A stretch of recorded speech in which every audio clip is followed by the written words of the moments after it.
আবার চেষ্টা করব। আপনাদের যাদের যাদের ভালোবাসা আমি হারিয়ে ফেলেছি, সম্মান হারিয়ে ফেলেছি, আমি আবার একদিন চেষ্টা করব। বিসমিল্লাহির রহমানির রহিম। আসসালামু আলাইকুম। আমি রুজওয়ানা ইউসুফ, একজন মা। আজকে আপনাদের সামনে আমি একজন মা হিসেবে প্রথমবারের মতো এসেছি।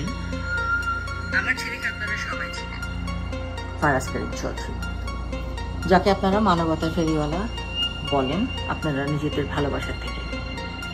আজকে জাতির এই সংকটজনক মুহূর্তে আমার ছেলে চুপ, এটার কারণ মা হিসেবে আমি অন্তত জানি।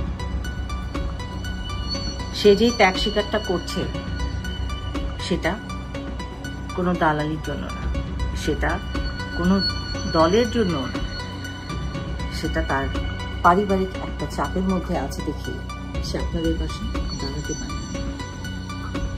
কিন্তু সে মন প্রাণ দিয়ে যতটুকু পারছে কাজ করে যাচ্ছে, চেষ্টা করছে যাদেরকে ধরে নিয়ে যাওয়া হয়েছে তাদেরকে যদি ছাড়ানো যায়।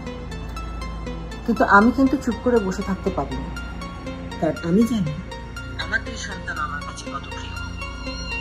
একটা মা হিসেবে আমি বারবার আমার ছেলের দিকে তাকিয়েছি, কিন্তু তার দিন ও 5-6 রাত ঘুমায়নি যখন এটা শুরু। ও চেহারার দিকে আমি তাকাতে পারতাম না। আমি মা হিসেবে কিরকম একটা সংকটময় অবস্থানে দাঁড়িয়ে আছি সেটা গত কিছুদিন ধরে আমরা সবাই পরিবারে সেটা এটার ভিতর দিয়ে যাচ্ছি। কিন্তু আজকে না আর চুপ থাকতে পারলাম না, আর ভয় আমার লাগছে না। আজকে আমি আমার ছেলের জন্য আপনাদের কাছে ক্ষমা চাচ্ছি।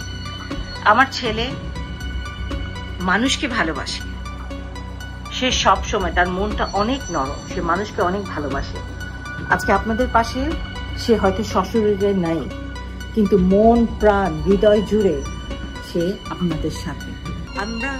আমি আমার ছেলে হয়ে আমি লজ্জিত, আমি আজকে লজ্জিত বলছি নিজেকে, মা হিসেবে আমি লজ্জিত আপনাদের সন্তানকে সাথে আমার ছেলেকে পাঠাতে পারি।